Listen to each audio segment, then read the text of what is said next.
Alhamdulillahi ala ihsanihi wa syukru lahu ala taufiqihi wa amtinanihi wa asyhadu an la ilaha illallah wahdahu la syarika lah ta'ziman li sya'nihi wa asyhadu anna Muhammadan abduhu wa rasuluhu da'i ila ridwanih. Allahumma salli wa sallim ala abdika Muhammadin wa ala alihi wa sahbihi wa ikhwanih, amma ba'd. Allahumma 'allimna ma yanfa'una wanfa'na bima 'allamtana wa zidna ilman ya rabbal alamin.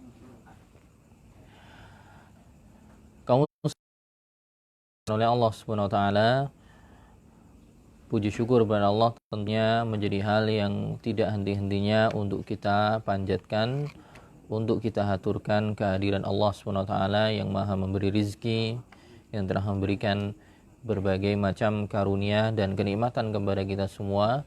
Sehingga di malam hari ini, di hari Senin, malam Selasa, kita bisa berjumpa kembali, membuka lembar demi lembar pembahasan perihal tentang agama secara umum, secara khusus ya, lebih membahas kepada tata cara penyelenggaraan ibadah kurban ya. Yang mana kita bacakan ada buku yang berjudul Sab'ah wa Mas'alah fil Udhiyah, 67 permasalahan seputar kurban, yang ditulis oleh beliau Asy-Syaikh Muhammad Ibn Shalih Al-Munajjid hafizahullah ta'ala, yang mana di pembahasan-pembahasan yang lalu kita sudah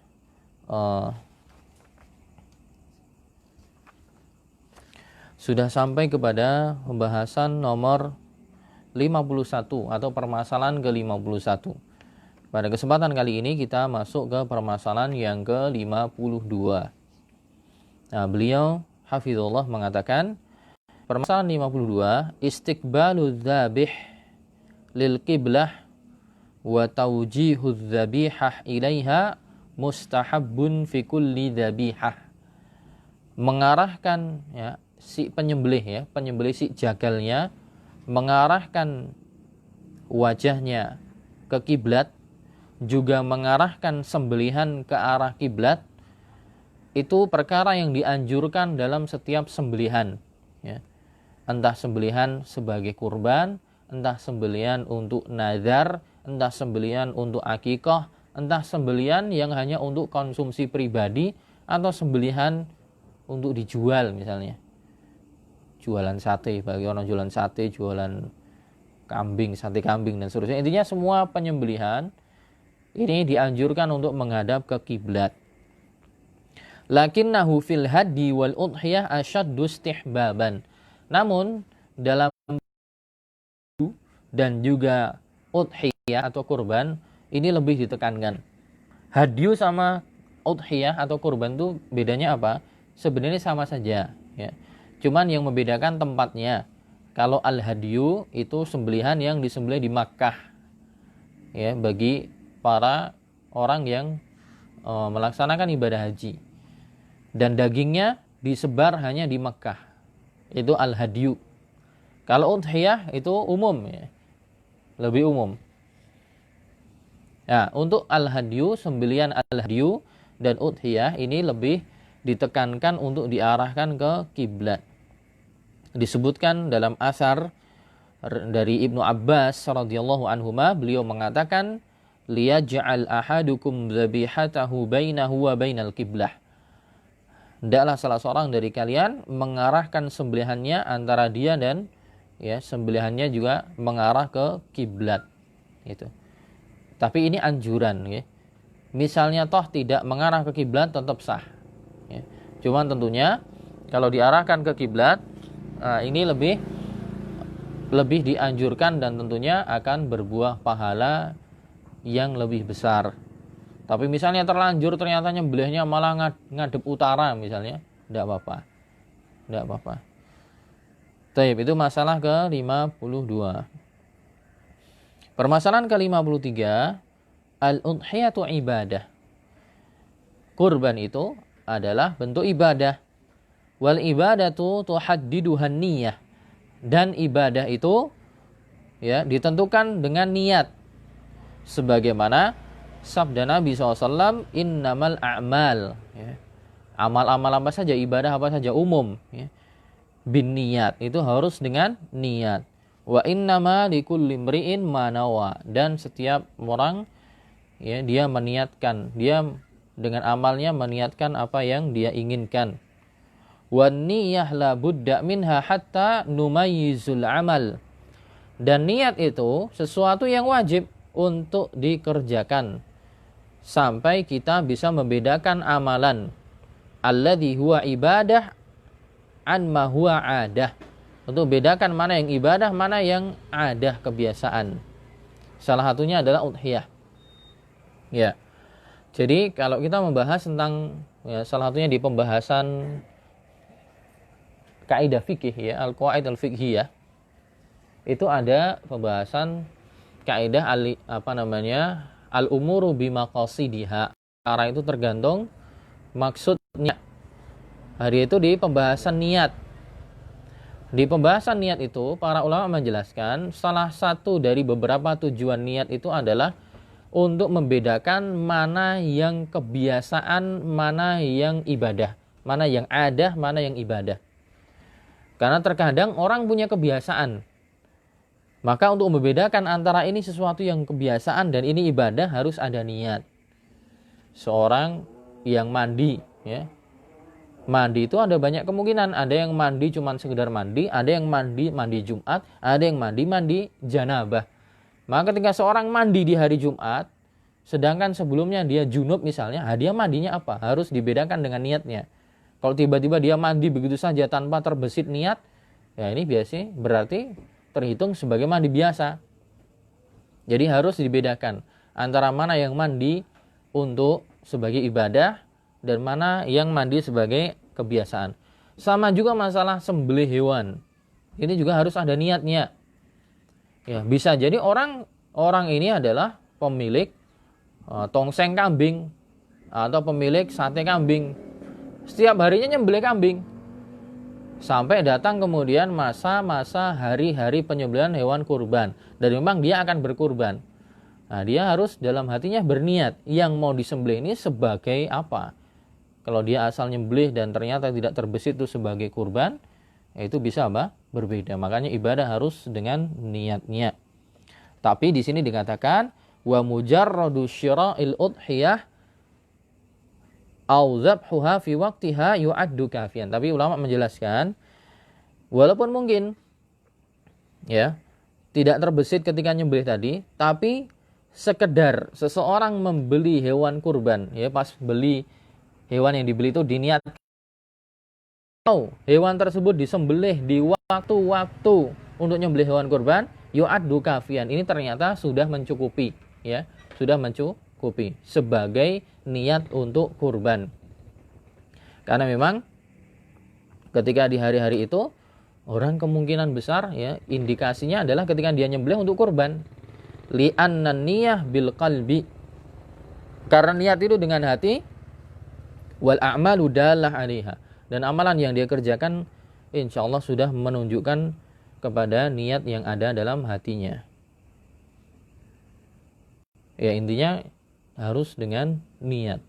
Dan sejatinya kata ulama tadi mengatakan ketika hewannya sudah dibeli, sebelumnya pas membeli itu dia niatkan itu sebagai kurban, maka itu sudah mencukupinya. Wallahu a'lam bishawab. Permasalahan yang ke-54, yushra'u 'inda dzabhi at-tasmiyah wa takbir wa du'a.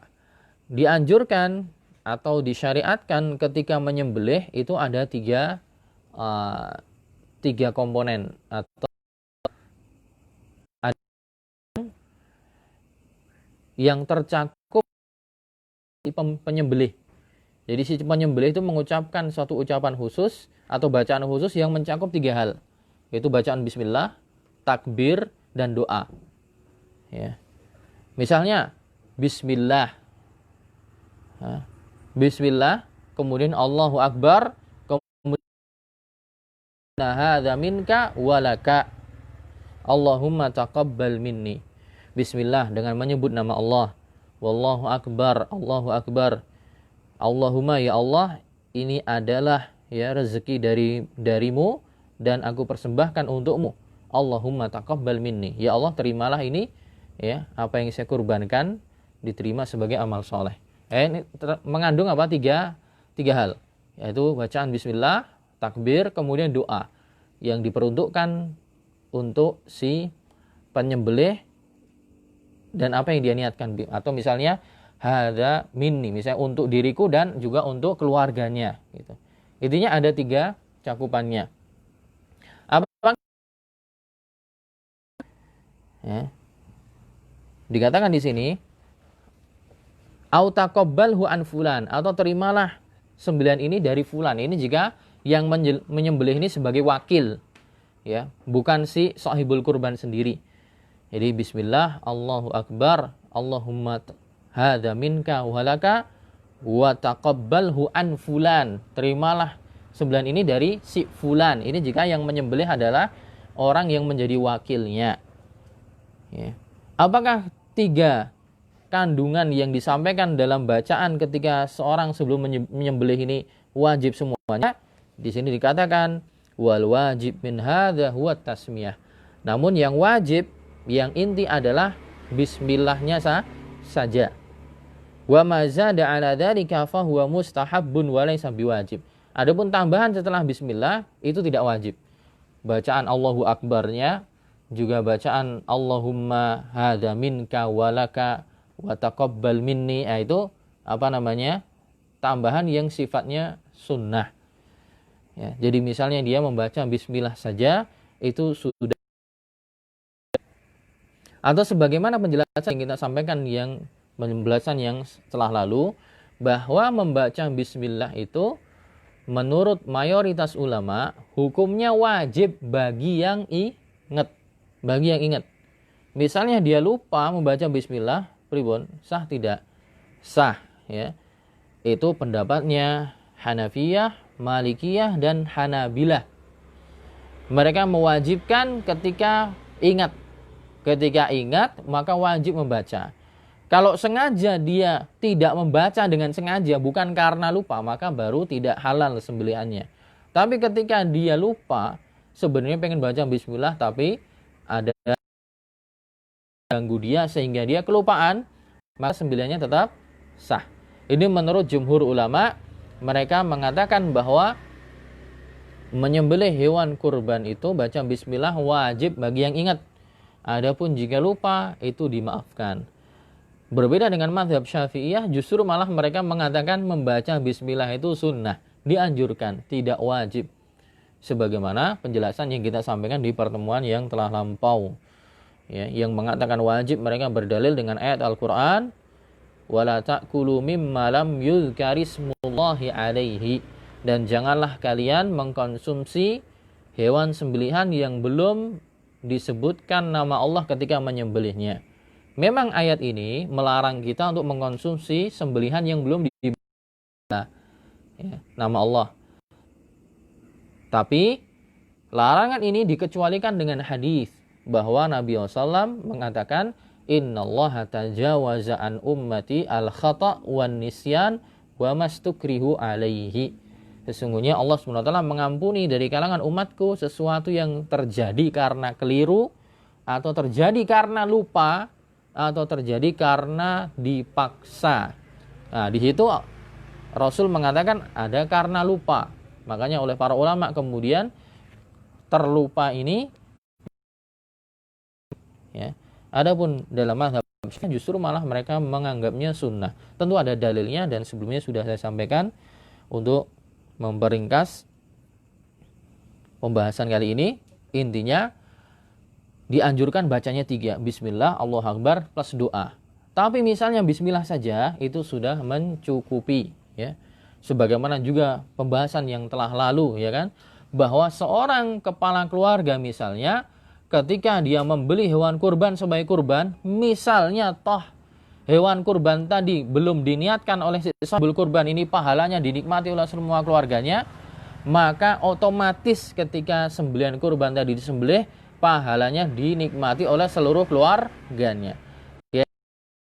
Jadi tanggungan hidup si orang yang berkurban tadi, sebagaimana pembahasan yang telah lalu. Baik, permasalahan ke-55. La yajuzu bai'u luhumil adahi wal hadyi wala bai' juludiha wa aswafiha wa aubariha wa sya'riha.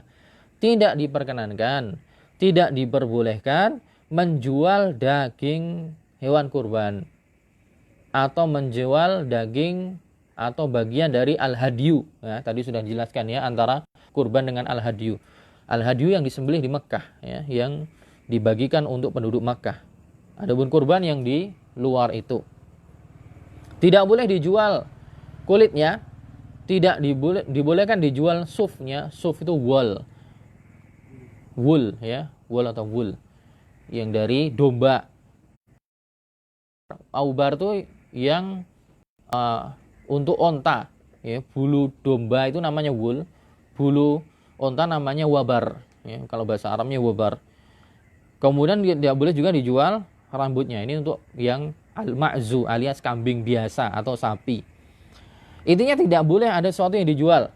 Kenapa? Alasannya apa? Li'anna ma kharaja minal abdi lillahi ta'ala la yajuzur ruju' fihi abadan.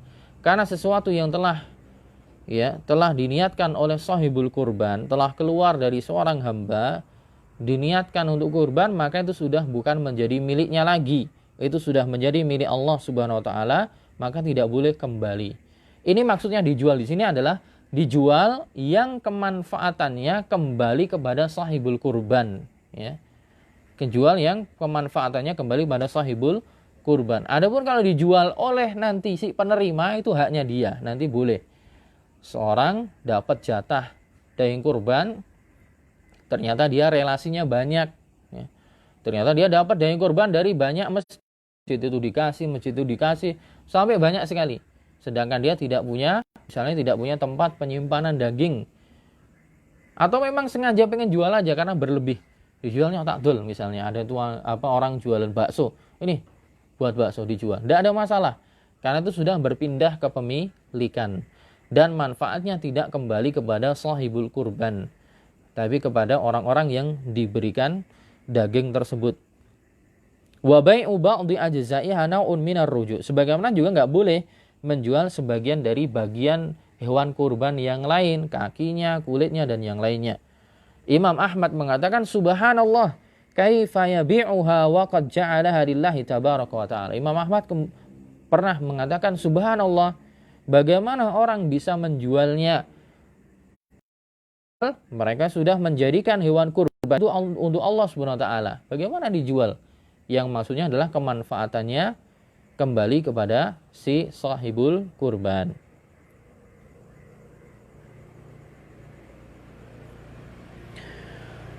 Permasalahan ke-56. Ammal intifa' bijildiha fala ba'sa bihi ala ayyi wajhin kana. Adapun memanfaatkan kulitnya maka diperbolehkan dengan sisi kemanfaatan apapun. Au i'ta'uhu lil jam'iyat, atau boleh juga si kulit tadi diberikan kepada jam'iyat. Jam'iyat itu bisa kita katakan yayasan sosial kemanusiaan, lembaga dakwah gitu. Jam'iyatul khairiyah, yayasan kebaikan ya, atau organisasi yang bergerak di bidang keagamaan, boleh dihibahkan atau diberikan ke sana. Allati tatawalla bi bai'ihi wa tasadduq bi samanihi. Kemudian si organisasi tadi menjualnya ya, kemudian hasilnya digunakan untuk sedekah atau macam-macam yang lain ya, untuk untuk dibelikan mushaf untuk pondok pesantren misalnya, atau untuk bantuan fakir miskin misalnya, boleh. Kenapa ini diperbolehkan? Sebagaimana yang saya katakan tadi. Karena apa? Karena ketika diberikan kepada yayasan tertentu, itu sudah berpindah ke pemilikan ya, sudah berpindah ke pemilikannya. Dan statusnya itu sudah berubah ya. Makanya dalam kaidah fikih dikatakan tabaddulu sababil milki qaimun muqama tabadduliz zat. Sebab kepemilikan suatu barang itu menjadikan status zat dari barang tersebut berubah. Nah, kaidah ini diambil landasan argumennya adalah dari hadis Nabi SAW. Dahulu Nabi SAW pernah diberikan hadiah oleh seorang perempuan. Ada perempuan yang fakir, miskin. Perempuan ini diberikan bantuan berupa zakat oleh seorang sahabat. Jadi perempuan ini miskin, dia diberikan zakat. Dan zakat itu nggak boleh untuk Nabi. Nabi SAW itu nggak makan harta zakat. Sedekah juga nggak. Nah, kemudian barang ini ketika diberikan kepada perempuan yang fakir itu, kemudian oleh perempuan fakir itu diberikan kepada Nabi. Sebagai apa? Hadiah. Nah, kalau Nabi mau menerima hadiah. Kalau sedekah dan zakat, beliau dan ahlul baitnya tidak mengkonsumsinya. Sama Nabi diterima. Nah, dari situ kemudian para ulama mengambil kesimpulan apa? Bahwa barang ketika sebab kepemilikannya berbeda, maka status barangnya juga berbeda. Sebab kepemilikan barang oleh si perempuan tadi, datangnya adalah sebagai zakat. Tapi ketika sudah menjadi milik perempuan tadi, bagi dia sudah bukan zakat lagi. Makanya boleh bagi dia memberikan pada Nabi sebagai hadiah. Nah, Nabi menerimanya sebagai hadiah, bukan sebagai zakat. Nah, di sini kemudian dianalogikan dengan masalah yang tadi, bahwa ada yayasan kemanusiaan misalnya ada masjid-masjid itu kan, kemudian wahai piye kita hibahkan ke KJ misalnya. Nah, sama KJ dijual, boleh.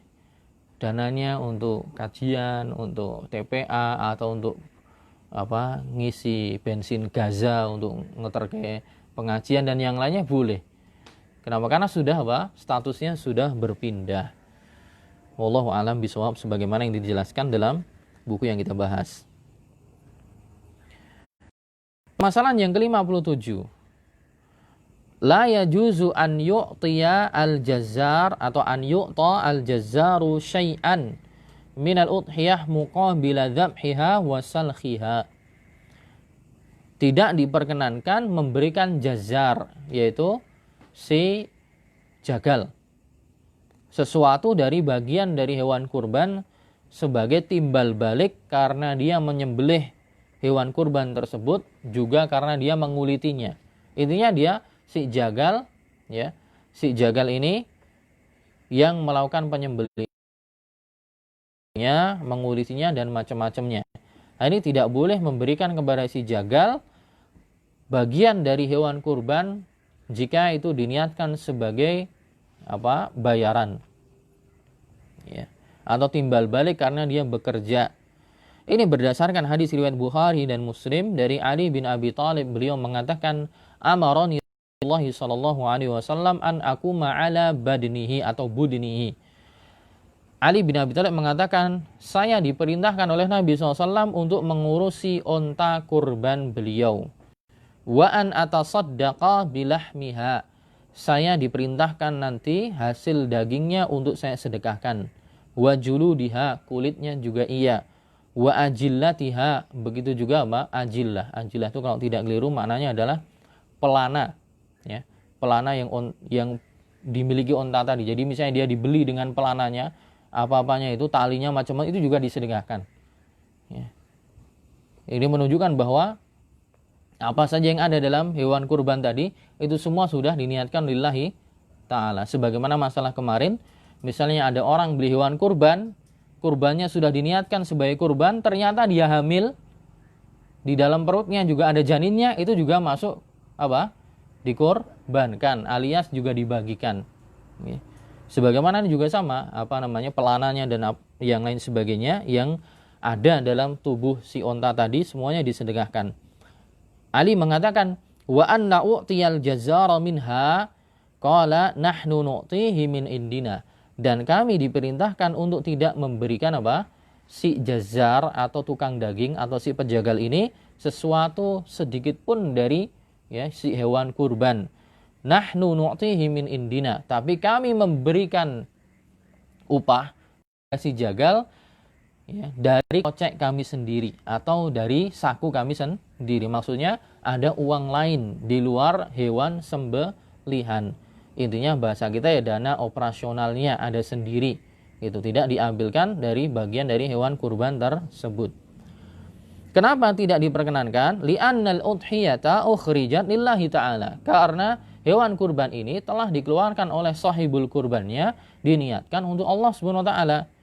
Ketika itu untuk Allah, fa'tibaru ba'dhiha min ujratil jazzar, maka diambil ya sebagian dari hewan kurban tersebut sebagai upah atau sebagai bayaran untuk si jagal.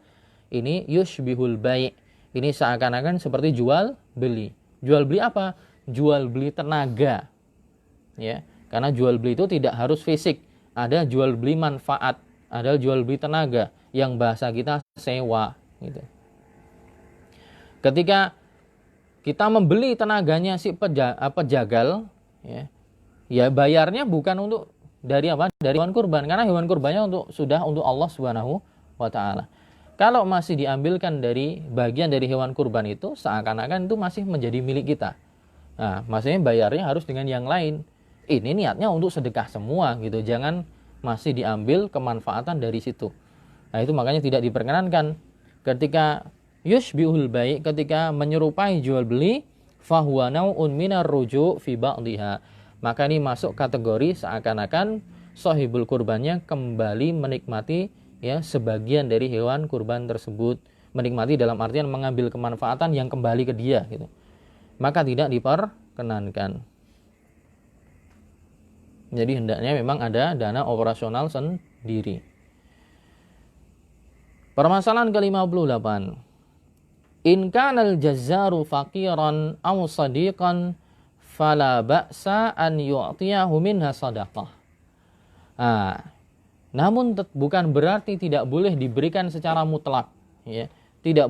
Bukan berarti dimaknai bahwa si pejagal tidak boleh diberikan bagian dari hewan kurban tadi secara mutlak. Boleh saja.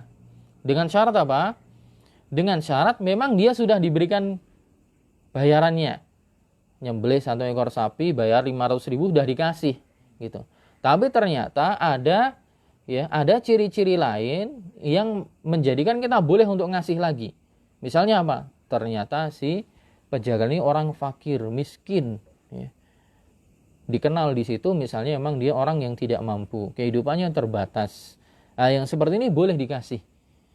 Boleh dikasih lagi sebagai sedekah untuk dia. Ya. Ganjarannya atau upahnya sudah dikasih. Ketika upahnya sudah dikasih, indikasi bahwa ini seakan-akan jual beli sebagian hewan kurban dengan jasanya dia udah hilang. Karena dia udah dapat jatahnya. Maka boleh dikasih lagi kalau memang ada faktor lain yang menjadikan dia boleh dikasih. Seperti dia fakir, miskin. Oh, dikasih. Ya. Karena status dia sebagai seorang fakir. Au sadiqan. Atau misalnya si jagal ini adalah teman dekat. Teman dekatnya si pemilik hewan kurban. Dikasihlah. Nah, kalau dikasih ini apa? Sebagai hadiah. Sebagai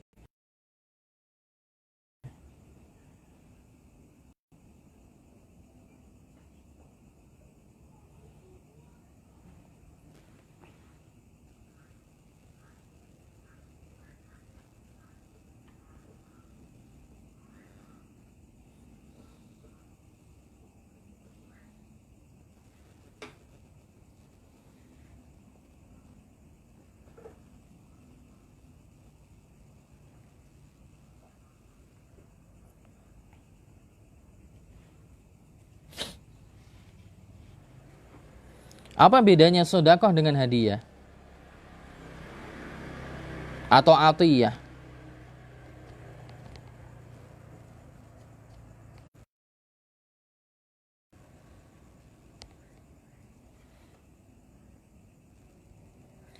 Jadi, man qasada bil atiyah thawabal akhirah faqad fa'ataitahu ala hadzal wajh sadaqah. Jadi kalau seorang memberikan pemberian kepada orang lain, itu niatnya itu untuk dapat ganjaran akhirat. Dan yang diberikan itu biasanya adalah orang yang level ekonominya lebih bawah, itu namanya sedekah. Namanya sedekah. Dapatkan ganjaran akhirat. Yang dikasih itu biasanya level atau derajat ekonominya adalah memang orang yang berkebutuhan. Ini namanya sedekah. Kalau hadiah itu ya adalah sesuatu yang diberikan biasanya untuk memuliakan, ya, untuk memuliakan yang bersangkutan atau dalam rangka untuk menjalin kasih sayang, semakin akrab. Nah, yang seperti ini namanya hadiah. Dan biasanya yang diberi adalah orang yang levelnya bukan orang tidak mampu, atau bahkan biasanya orang yang level ekonominya lebih tinggi. Ini namanya hadiah. Jadi ada perbedaannya. Makanya dalam hadis itu dikatakan tahadau tahabbu. Saling memberikanlah hadiah, maka kalian akan saling mencintai atau saling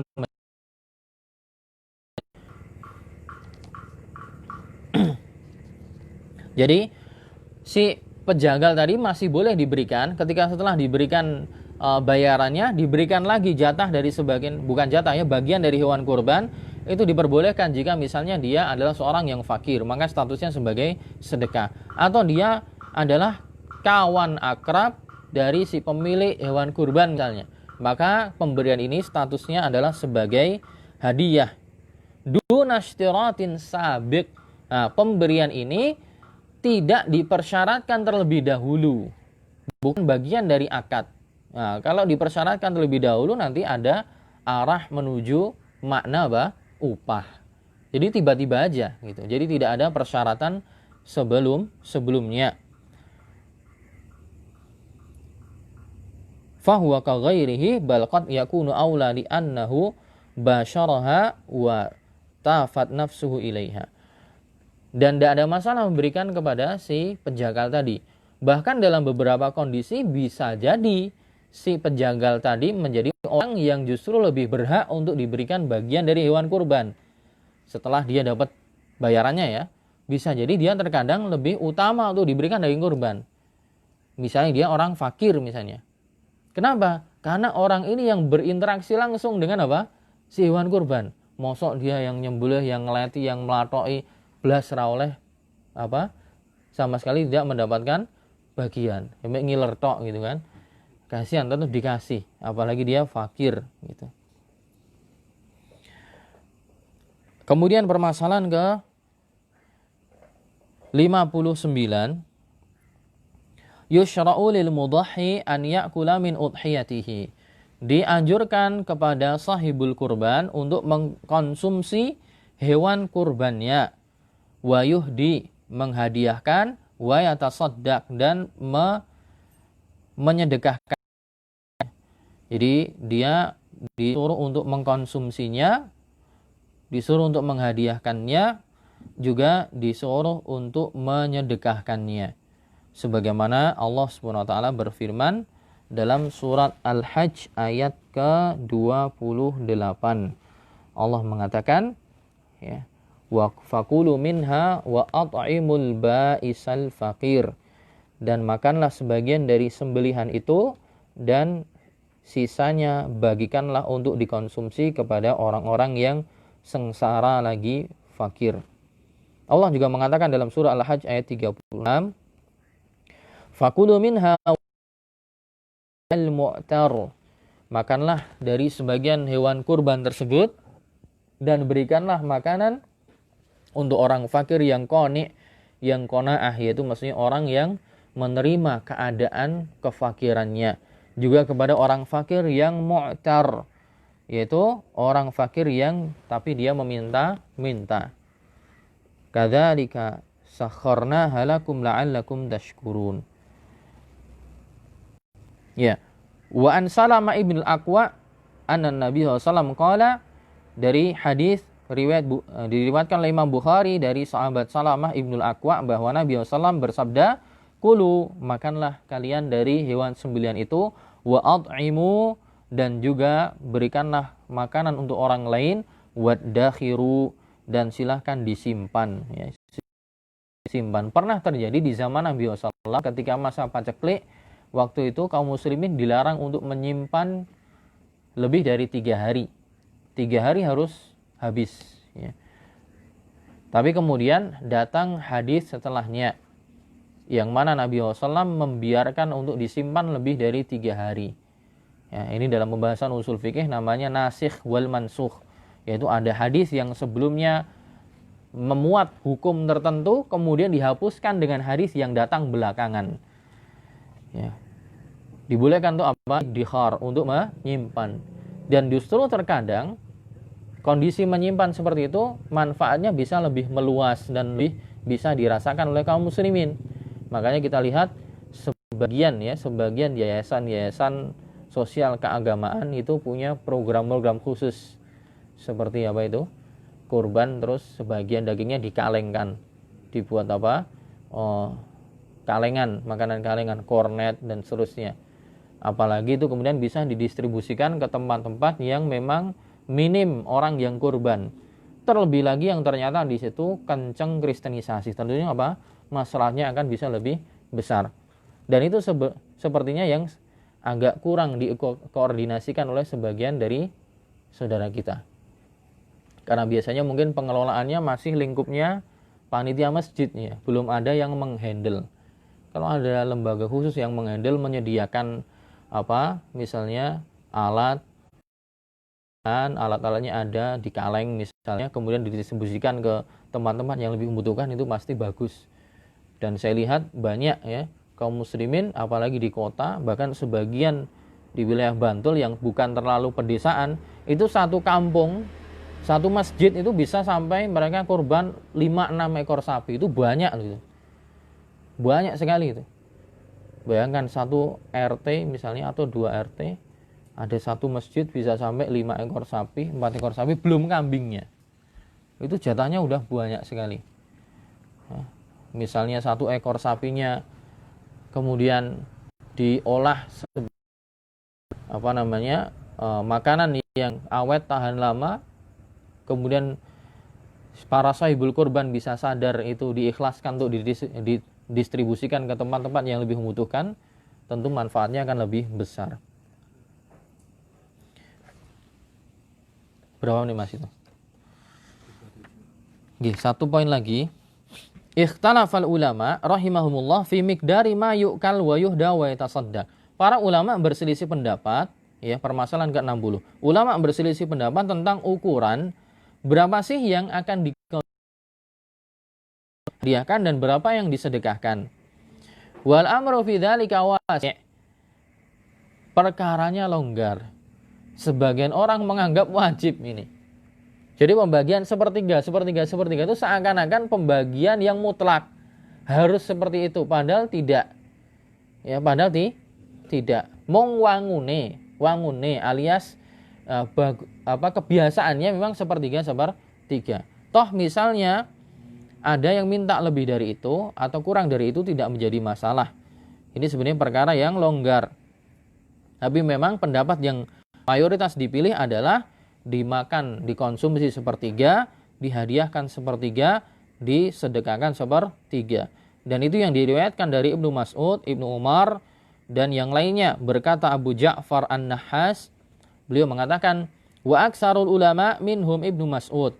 Mayoritas ulama, salah satunya adalah sahabat Ibnu Mas'ud, Abdullah bin Umar, kemudian tabi'in, Atha ibn Abi Rabbah, kemudian Sufyanus Tsauri, yastahibbuna an yatasaddaq bisulus. Mereka disedekahkan sepertiga, wa yut'imus sulus, ya. Dimakan atau diberikan makanan sepertiga, wa ya'kulu huwa wa ahluhu sulus. Dan dia mengkonsumsi bersama keluarganya sepertiga. Ya.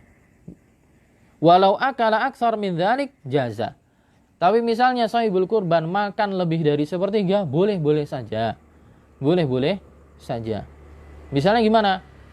Dia mintanya 2/3. Kambingnya dia lumayan besar, disembelih, hasil bersihnya 15 kilo misalnya. Sahibul kurbannya mintanya 10 kilo.